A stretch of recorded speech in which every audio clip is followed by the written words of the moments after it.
আল্লাহ, আমাদের পার্শ্ববর্তী দেশ নেপাল, কি গো নেপাল, এই যে এখানে চোখ দেখাতে যায়, হ্যাঁ চোখ যায় না? আল্লাহ একবার প্রধানমন্ত্রীও কোন দিক দিয়ে পালাবে খুঁজে দেখা পেছে না, ওই হেলিকপ্টার করে ডুবে বেরিয়েছে। জনগণের ঠেলা, ওর মিলিটারি ফোর্স আর্মি যা আছে কেউ ঠেকাতে পারছে না। আজকে ওরা আবার বাড়ি ঘরকে আগুন দিয়ে পুড়িয়ে দিয়েছে, কি বুঝলেন? এবং অর্থমন্ত্রী যিনি ছিলেন ও আল্লাহকে মেরিয়ে ধরে ওর প্যান্টোলন খুলে দিয়েছে সব, দিয়ে চারদিকে একবার চ্যাংতলা করে তুলে দিয়েছে, একবার গর্ত দিল হুড়মুড় করে ফেলিয়ে। কিন্তু আল্লাহ শুনেলেন, আল্লাহ যেদিন বেইজ্জতি করবে, ওই শেখ হাসিনা ওই বাংলাদেশের ওই পরে ও মনে করেছিল আমি রাজত্ব, আমি যা বলবো তাই হবে। ও দেশে পাইলে আসতে দিশে পাইনি, কি বুঝেন বলেন? শ্রীলঙ্কার প্রধানমন্ত্রী হাফ প্যান্ট পরে পাইয়ে দিচ্ছে। শোনেন, জনগণকে যত জ্বালাবে নেতা মন্ত্রী এমএলএ এমপি তত ফাঁসবে। ওরা মনে করছে যে আমাকে জনগণ ভোট দিয়েছে, আমি নেতা হয়ে গেছি, আমি বহুত কিছু হয়ে গেছি। জনগণ উঠাতেও পারে, নামাতেও পারে, পারে না পারে না। যাই কিছুক্ষণ আগে আমাদের দেশের আমাদের মুফতি সাহেব বলে গেলেন, যোগী অমিত শাহ টাকলুজি বাবু, হ্যাঁ আমার যোগী ওর তো আরো টাক, অত কিছুই নাই। আর আমাদের দেশের প্রধানমন্ত্রী মাননীয় নরেন্দ্র দামোদর মোদীজি কখনো হিপি রাখছে, কখনো ছোট করছে, কখনো সাধু বাবা সাজছে, কি বুঝলেন? বিভিন্ন রকমের কায়দা কৌশল। কিন্তু একটা কথা শোনেন, আল্লাহ যখন ধরবে পৃথিবীর কারো ক্ষমতা নাই তাকে ছাড়াইতে পারে। কি এ বাবা, আজকে আজকে ওই আজকে এই মানুষকে ছোটরস্ত করে রেখেছে বাবা, মানুষকে একটা আতঙ্ক রেখেছে। হিন্দু মুসলিম ডোম ডকল মুচি মেথর কোল ভিল মুচি মুন্ডা যত জাতি আছে সবাই কিন্তু একটা ভাবছি, হ্যাঁ ভয়ে আছে, আওতায় আছে। না মানে কিছু হবে নাকি রে, না মানে কিছু হবে নাকি রে? আমি আপনাদেরকে বলছি কিছুতেই কিছু হবে না। আর যদি কিছুতে কিছু হয়, একটা কথা আপনারা মনে রাখবেন, জনগণের ওপরে কিছু নাই বাবা। এই গত কালকের ঘটনা শুনলেন, এই কথা বলেন না কেন?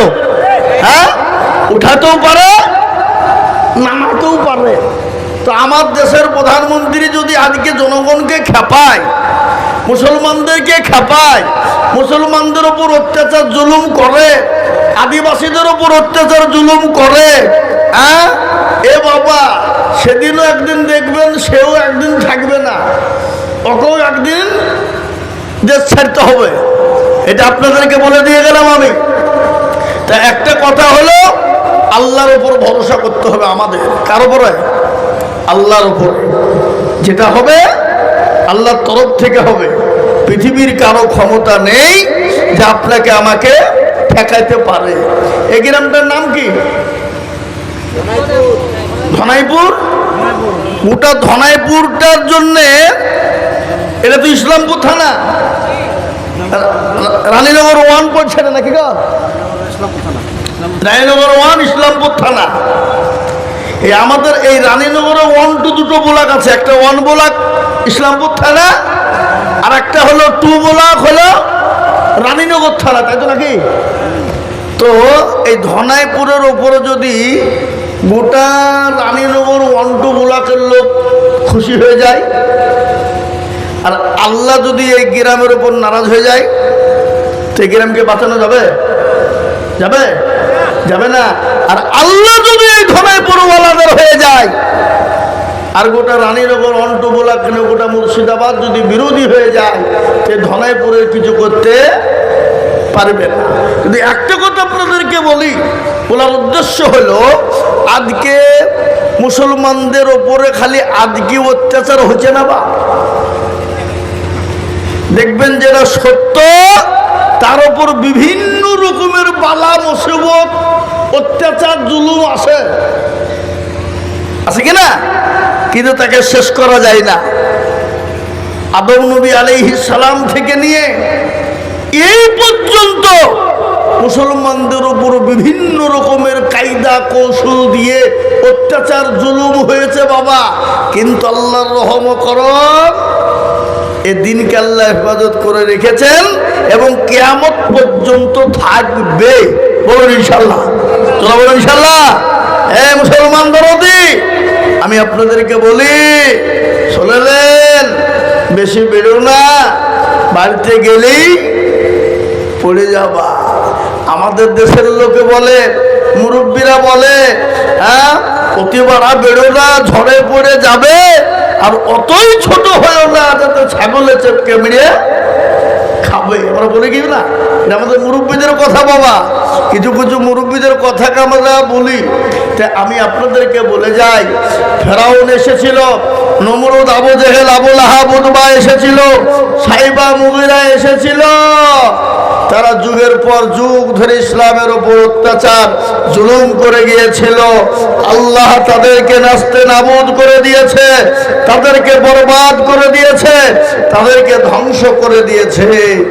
আল্লাহ তাদেরকে শেষ করে দিয়েছে। সে আল্লাহ কি আপনার আছে না নাই? কি মনে হয়, জোরে বলুন? আছে। সে আল্লাহর বয়স হয়ে গেছে, বুড়ো হয়ে গেছে নাকি? হ্যাঁ, ক্ষমতা কমে গেছে না। যে আল্লাহ ছিল, আছে, আগামীতেও থাকবে। ইসলাম ছিল, আছে, আগামীতেও থাকবে। মুসলমান ছিল, আছে, আগামীতেও থাকবে। কি ঠিক না বেটি, জোরে বলুন? হ্যাঁ, মুসলমানদেরকে শেষ করা অত সহজ নয়। ওটা পৃথিবীর সব ধ্বংস হয়ে যাবে, ইসলাম কখনোই ধ্বংস হবে না। কিন্তু একটা কথা আপনাদেরকে বলি বাপ, আল্লাহ আমাদেরকে দুনিয়ার জমিনে বানিয়েছেন, পাঠিয়েছেন তার ইবাদতের জন্য। কিসের জন্য? ইবাদতের জন্য, তার হুকুমের জন্য, তার হাকামের জন্য।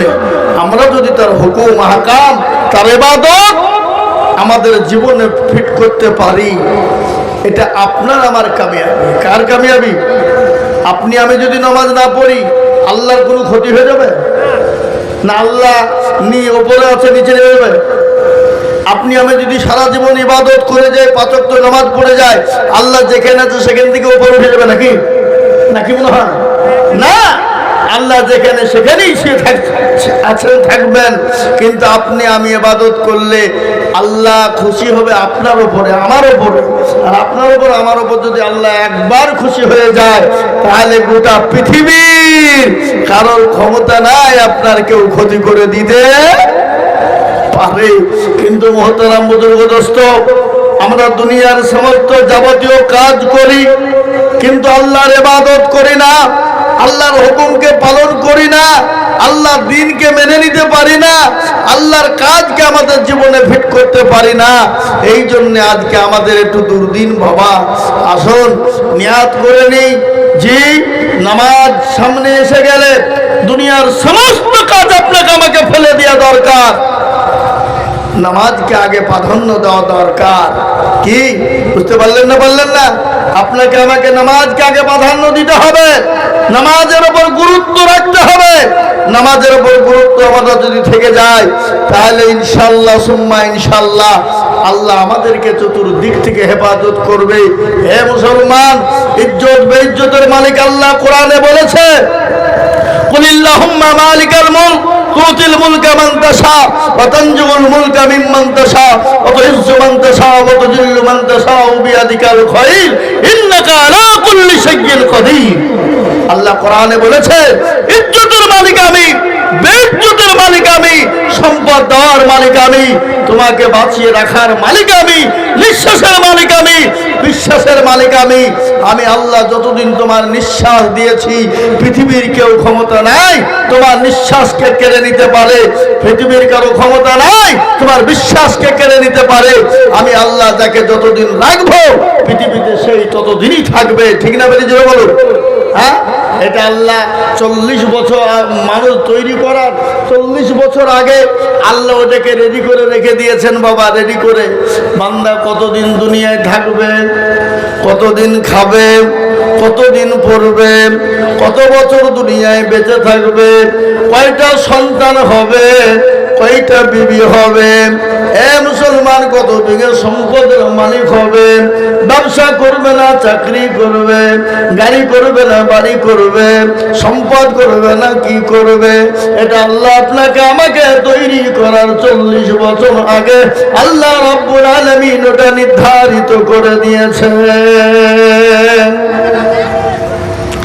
মুসলমান, আপনার বাড়িতে কবে মেহমান আসবে, কটা আসবে, কখন আসবে, কোন টাইমে যাবে, কোন টাইমে আসবে, আপনি কতদিন দুনিয়া জমিনে বেঁচে থাকবেন, আপনি কতদিন বাঁচবেন, আপনি কিসে মারা যাবেন, কিভাবে মারা যাবেন, আপনি নামাজ অবস্থায় মারা যাবেন, না মোটর সাইকেল চালাতে গিয়ে মারা যাবেন, না গাড়িতে অ্যাক্সিডেন্ট হবে, না আপনার বাদ পড়ে মারা যাবে, না অসুস্থ হয়ে মরবেন, এটা আল্লাহ রাব্বুল আলামিন নির্ধারিত করেছে। করেছে না করে নাই? কথা বলেন। এটা 40 বছর আগেই আল্লাহ নির্ধারিত করে দিয়েছে। কিন্তু একটা কথা আপনাদেরকে বলে যাই, মানুষ যখন মারা যায়, হযরত আজরাইল আলাইহিস সালামকে আল্লাহর রাসূল জিজ্ঞাসা করলেন, নবী গো, নবী জিজ্ঞাসা করলেন, আজরাইল বলো, মানুষের জানটা কবুল তুমি এতগুলো মানুষের কিভাবে করো? একসঙ্গে 70-80 জন, 100 জন, 1000, 10,000, 5,000 মানুষ মারা যায়, এগুলো একসঙ্গে তুমি জানটা কবুল কি করে করো? আল্লাহ নবী সাল্লাল্লাহু আলাইহি ওয়াসাল্লামকে বললেন, ইয়া রাসূলুল্লাহ, নবী গো, আল্লাহ রাব্বুল আলামিন নারস মহল্লায় একটা গাছ রয়েছে, ওই গাছের উপরে গাছের পাতা রয়েছে, ওগো রাসূল, যার যেদিন মৃত্যু হবে আল্লাহ তার 40 দিন আগে ওই গাছটা তার নমুনা পাওয়া যায়, নমুনা পাওয়া যায়, গাছগুলা হলুদ হতে, পাতাগুলা হলুদ হতে থাকে, একদিন করতে করতে যখন মৃত্যুর কাছে পৌঁছে যায়, 3 দিন আগে, ওগো নবী ভালো করে, ওগো নবী শুনুন, 3 দিন আগে যারা মুমিন হবে, মুত্তাকিন হয়ে যায়, পরহেজগার হয়ে যায়, তারা কিন্তু বুঝতে পারে তাদের মৃত্যু হবে। ও রাসূল, আমার আল্লাহ তাদেরকে জন্য 72 ঘন্টা আগে তাদেরকে আল্লাহ একটা একটা করে বুঝিয়ে দিতে থাকে। সে বুঝতে পারে বা না পারুক, কিন্তু আল্লাহ তাকে 72 ঘন্টা আগে সিগন্যাল দিয়ে দেয়, তাকে জানিয়ে দেয়। ও রাসূল, আপনি জানেন আল্লাহ রাব্বুল আলামিন পরওয়ারদিগার আলম আল্লাহ রাব্বুল ইজ্জত ওই মানুষের মৃত্যুর আগে তার সমস্ত খবর করে দেয়। এ ভাইরা, দেখবেন যারা মুমিন হয়, পরহেজগার ইমানদার হয়, তারা কিন্তু দেখবেন বুঝতে পারে যে আমার মৃত্যু কাছে এসেছে, ঘনিয়ে এসেছে, আর বাঁচবো না, তারা বুঝতে পারে। কিন্তু যারা বেঈমান, বেঈমানদার, বেকলমাওয়ালা, তাদের কিন্তু বিশ্বাস থাকে না, তাদের কোনো আপনার সিস্টেম থাকে না, তারা মরতে হবে, মরবো এর চিন্তা তাদের থাকে না, তারা জানতেও পারে না। তাই আমি আপনাদেরকে বলি বাপজি, আল্লাহ রাব্বুল আলামিন দুনিয়ার জমিনে আমাদেরকে বানিয়েছেন, আমাদের তো মৃত্যু হবে, কিন্তু আল্লাহ রাব্বুল ইজ্জত বললেন, বান্দা মৃত্যু তো তোমাদের দিব, কিন্তু মৃত্যুর আগে আমার হুকুম তোমাদেরকে পালন করতে হবে। তো আল্লাহ বললেন, হুকুমটা কি? কোরআনে পাকে বললেন, ওয়ামা খালাকুতুল জিন্না ওয়াল ইনসা ইল্লা লিয়াবুদুন। আল্লাহ বলেন, বান্দা তুমি আমার ইবাদত করো, বন্দেগী করো, আমার হুকুমকে মানো, আমার আহকামকে মেনে নাও। যদি তুমি মানতে পারো, আমি আল্লাহ দুনিয়ার জমিনে তোমাকে শান্তি দেব, পরকালেও শান্তি দেব, এবং পরকালের আগে যে কবর রয়েছে কবরও শান্তি দেব। আমাদের মরার পরে জায়গা কোথায় গো? কবর কিনা? ঠিক কিনা? ধরুন, কবর কিনা? কবর। কিন্তু মুসলমান দরদি আমার ভাইরা, ও আল্লাহওয়ালারা, ও নবীর প্রেমিকেরা, আজকে আমাদের মুসলমানদের কবর দেখে ভয় হয় না, মন চাই না ও কবরে শুভ। কিন্তু একবার বলুন তো, আপনার দাদা দাদি, আপনার বাপ মা, আত্মীয় স্বজন ছেলে মেয়ে অনেকেই চলে গেছে, আমাদেরকে একদিন না একদিন ওই জায়গায় থাকতে হবে, হবে কিনা? কথা করা হবে কিনা? কবরে। কিন্তু মোহতারা, কবর এতটাই কঠিন। ওই কবর থেকে বাঁচতে হলে আপনাকে কি করতে হবে? দুনিয়ার জমিনে আল্লাহর ইবাদত করতে হবে, আল্লাহর হুকুমকে মানতে হবে, তবেই আমরা ওই কবর থেকে বাঁচতে পারব। আমার বাবা জীবনেরা, আল্লাহ ওয়ালারা, দিনদার ইমানদার, কবর কত কঠিন জানেন? আমি প্রায় জায়গায় ঘটনাটা বলি। কবরটা এত কঠিন, এত ভয়ঙ্কর, এত ভয়ানক। আল্লাহর নবী, বিশ্ব নবী জনাবে মুহাম্মদুর রাসূলুল্লাহ সাল্লাল্লাহু তাআলা আলাইহি ওয়াসাল্লাম, নবী করিম সাল্লাল্লাহু আলাইহি ওয়াসাল্লাম মা হযরতে খাদিজা রাদিয়াল্লাহু তাআলা আনহার উরুর উপর মাথা দিয়ে তিনি শোয়া। নবীজির মাথায় হাত বোলাচ্ছেন মা খাদিজাতুল কুবরা। নবীকে বলছেন, ইয়া রাসূলুল্লাহ, ও আল্লাহর হাবিব, আপনাকে আমার একটা কথা বলাচ্ছি। নবীজি বললেন, কি কথা বলবে? তোমার তো শাড়িখানা ছিঁড়ে গেছে, সেলাই করা এবং তালি দেওয়ার কোনো জায়গা নেই, এই কথা বলবে? হযরতে মা খাদিজা বললেন, ইয়া রাসূলুল্লাহ, আমার শাড়ি তালি দেওয়ার জায়গা নাই, সেলাইয়ের জায়গা নাই, এই কথা আমি আপনাকে বলবো না। বলে, কি বলবে বলো? তোমার বাড়িতে 3 দিন কোনো চুলা জ্বলে না, আখা জ্বলে না, কি চুলা না কি বলেন আপনারা? আখা। এই জন্যে তুমি নাকি কান্না করো, এই কথা বলবা? রাসূলুল্লাহ সাল্লাল্লাহু আলাইহি ওয়াসাল্লামকে বললেন, ইয়া রাসূলুল্লাহ, আমার বাড়িতে 3 দিন আখা জ্বলে না, এই জন্য আমি কান্না করি নাই, বলি নাই। তাহলে তুমি কান্না করো কেন? কিসের জন্য বলো? বলে, চোখে কেন তোমার পানি? একটু বলবে খাদিজা। খাদিজা বললেন, ইয়া রাসূলুল্লাহ, ও আল্লাহর হাবিব, আমি আপনাকে বলতে চাই, কবর বড় কঠিন, কবর বড় ভয়ানক। ও রাসূল, আপনি যেদিন থেকে বলেছেন কবর এত কঠিন, এত কঠিন, এত কঠিন, ওই কবর যার ভালো হবে, পরকালটা তার জন্য ভালো হয়ে যাবে। রাসূলুল্লাহ বললেন, খাদিজা, তুমি কোনো টেনশন করবে না, কোনো চিন্তা করবে না। বলে, ইয়া রাসূলুল্লাহ, কেন? বলে, খাদিজা গো, ওই কবরের ভিতরে আমার আল্লাহ তোমার জন্য পাহারাদার হিসেবে আমার 2 জন বিবি রেখে দেবেন।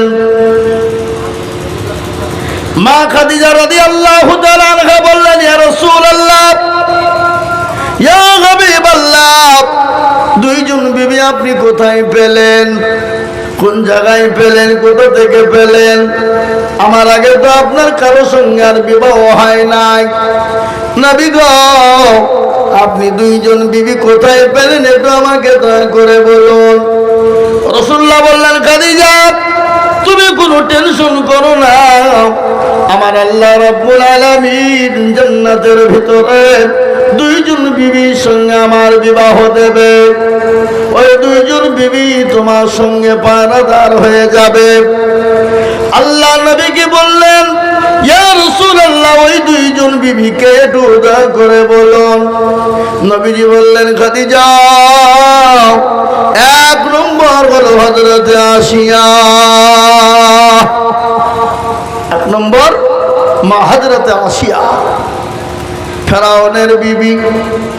আচ্ছা বলুন তো, ফেরাউনের বিবি জান্নাতের ভিতরে কি করে হলো?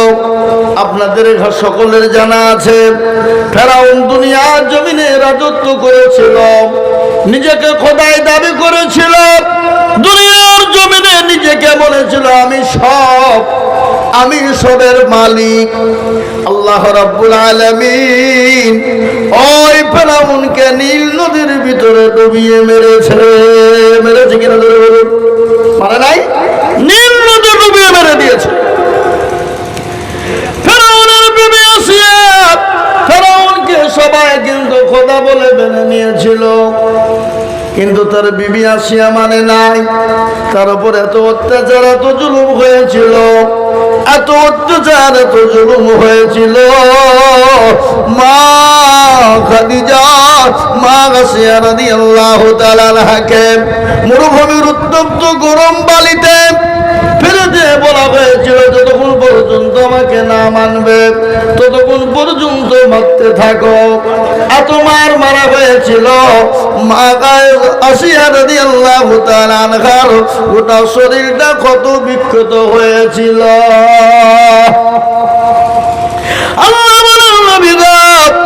আল্লাহ বলেন, ও ফেরেশতা মণ্ডলী শুনে নাও, আমার আসিয়াকে মৃত্যুর আগে 8টা জান্নাত